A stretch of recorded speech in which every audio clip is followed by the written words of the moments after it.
اب کہہ رہا مولانا روز جاتا ہوں کام نہیں ہوتا. میں کہتا ہوں فجر پڑھ کے کام پہ نکلا کرو, پھر دیکھو اللہ کتنا آپ کو برکت عطا فرماتا ہے. وہ کہتا آپ فجر پڑھ, میں تجھے رزق دوں گا. اس نے فجر پڑھوائی, تجھے رزق دیا, پھر کہا چلو اٹھ کھانا کھا لے. جب تو نے کھانا کھایا اس نے کہا اب ظہر پڑھ لے. مالک اب کیا ملے گا؟ کہا جتنا تو نے کمایا ہے نا وہ سارا ظہر تک کا میرے پاس محفوظ کر دے. سجدے کر, میں تجھے اور دوں گا. پھر عصر تک کمایا, اس نے کہا پھر اب 4 رکعت اور پڑھ لیا کر کے. مالک اب کیا دے گا؟ کہا کہ جو تو نے عصر تک کمایا ہے وہ سارا بالکل سیف ہو جائے گا. عصر پڑھی, اب گھر مغرب پڑھ لے, مغرب پڑھ کے گھر آپ عشاء پڑھ لیٹ جا. مالک اب کیا؟ کہا میں تجھے راحت کی نیند عطا کروں گا, راحت کی نیند عطا کروں گا. یہ بھی ایک مسئلہ ہے, کہہ رہے نیند نہیں آ رہی مولانا, پتہ نہیں بہت کروٹیں بدلتا ہوں, اے سی بھی ہے, وی آئی پی گدے بھی ہیں. میں کہتا ہوں پیسے سے نہ بستر خریدے جاتے ہیں, نیند نہیں خریدی جا سکتی ہے. یہ یاد رکھیے گا. نیند کیسے آئے گی؟ کہا نیند رب کے کرم سے آیا کرتی ہے. یہ وجہ ہے آپ دیکھیں گے کہ غریب, مزدور, کمزور آدمی بغیر دوا کھائے سو جاتا ہے. امیر ڈبے کے ڈبے کھا گئے, زہر نسوں میں بھر گیا, نیندیں پھر بھی نہیں آ رہی. کیوں؟ فٹ پاتھ پہ سو جاتے ہیں اخبار بچھا کر. مزدور کبھی نیند کی گولی نہیں کھاتے. کیوں نہیں آتی ہے نیند؟ کہیں نہ کہیں ہم نے کسی کا حق مارا ہے, کہیں نہ کہیں جس مکان میں ہم لیٹے کسی کے حق کی اینٹ لگ گئی ہے, کسی کو ستا کر کے ہم نے روپیہ لگا دیا. آج اللہ نے نیند چھین لی ہے ہم سے, اور جسے نیند نہیں آتی ہے وہ سب سے بڑی آزمائش میں مبتلا ہے. یہ یاد رکھیے گا. آج نیند ہے تو اس کی قدر کر لیں, آنکھیں پھوڑ کے موبائل خراب نہ کریں. دیکھو نا آج ہماری قوم کا 18 سال کا جوان کھڑا کر کے دیکھ لو, 9 سال کا پلہ لگ رہا.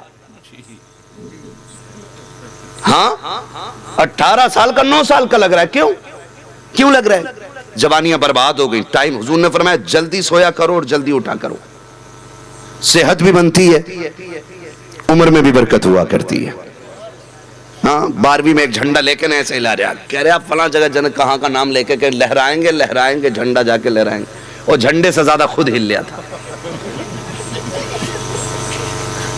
یہ طاقت ہے ہماری جوانی کی رہ گئی. تنگ دستی اگر نہ ہو غالب, تندرستی 1000 نعمت ہے. یہ صحت کو بنائیے آپ اپنی, آپ اچھا کھائیے, ٹائم سے سوئیے, ٹائم سے اٹھیے. پڑھیں گے انشاءاللہ 5 ٹائم کی نماز, وعدہ کرتے ہیں انشاءاللہ. ہمارا سب سے بڑا ہتھیار کیا ہے؟ سجدے, مصلی. اگر آپ کو یہ لگتا نہیں مفتی صاحب بم بنا کے دے دیں اور ہم دنیا پہ قابض ہو جائیں گے, تو بم تو اسرائیل کے پاس بھی بہت ہے, امریکہ کے پاس بھی بہت ہے, لیکن بم والوں کو دنیا ٹھوکر پہ رکھتی ہے. سجدے ابو بکر کے پاس تھے, سجدے عمر کے پاس تھے, سجدے عثمان غنی کے پاس تھے, سجدے مولا علی کے پاس تھے. آج بھی دلوں پہ حکومت کرتی ہیں یہ شخصیتیں. اپنے تو اپنے غیر بھی حضرت عمر کا اعتراف کرتے. ان کی حقانیت اور ان کے پرچم سچائی کے آج بھی دنیا میں لہرا رہے ہیں. کب؟ کیونکہ وہ سجدے والے لوگ تھے. آج سجدے ختم, مصلی ہی نہیں رہے. آج پیٹ میں درد ہے, کہہ رہا ہائے رے ڈاکٹر کے پاس لے کے. اس نے کہا سٹی ہاسپٹل لے جاؤ. اس نے کہا نہیں اب آنکھ خراب ہوگی, یہ بچنا نہیں ہے. کہا پھر کہا ممبئی لے جاؤ, گجرات لے جاؤ, بہت جگہ جگہ لے کے. پھر ڈاکٹر نے کہا مرنے والا ہے. پھر کہہ رہا ہائے اللہ. جب ڈاکٹروں نے منع کیا تب کہہ رہا اللہ. بھائی پہلا جملہ آپ کی زبان سے اللہ نکلنا تھا. رشتے کمزور نہیں ہو گئے ہمارے رب سے؟ بتاؤ, خالی ٹوپی لگا لیا, گوشت کھا رہے ہیں ہم لوگ, مسلمان ہو گئے؟ یہی حق ہے پورا. رشتے اتنے مضبوط کرو کہ ٹھوکر لگے تو ماں سے پہلے اللہ یاد آنا چاہیے. یہی رشتے کمزور ہیں ہمارے. پھر اللہ کے پاس جاتے, مالک اب کرم کر دے. میں کہتا ہوں پہلے اللہ سے مانگو, پھر ڈاکٹر کی دوا لو, پھر مٹی بھی آپ کے لیے شفا بن جائے گی.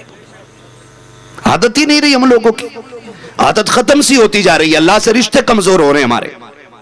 اور میرے بھائی مصلی مضبوط کریں, مصلی. اور یاد رکھیے گا یہ جو سجدے ہیں یہ بندے کو رب کے سب سے زیادہ قریب کرتے.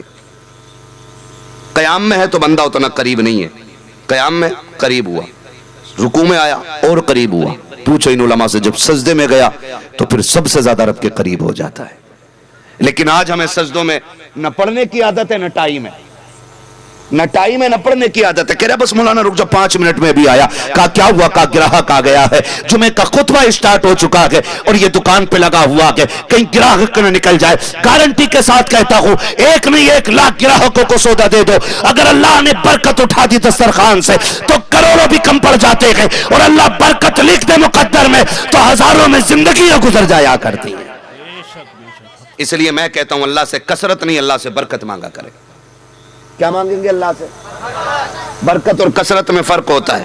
ایک بندہ روز 50,000 کما رہا ہے لیکن 60,000 خرچ کر رہا ہے. برکت ہے؟ بولو بولو. وہ بندہ 1,000 کما رہا ہے 500 روپے خرچ کر رہا ہے, 500 بچا رہا ہے. برکت ہے؟ اس کو برکت کہتے ہیں. ہم نے نا دولت کو سب کچھ سمجھا, اکٹھا کرتے رہے اللہ نے ایک پھوڑا نکال دیا کمر میں, ساری ختم ہے کہ نہیں؟ ایک بیماری لگ گئی ساری ختم. تو اللہ سے کثرت نہیں, اللہ سے برکت مانگنی چاہیے. کیا مانگنا چاہیے اللہ سے؟ زور سے. اللہ سے برکت مانگنی چاہیے, اللہ سے رزق حلال مانگیے گا, رزق حلال مانگیے گا.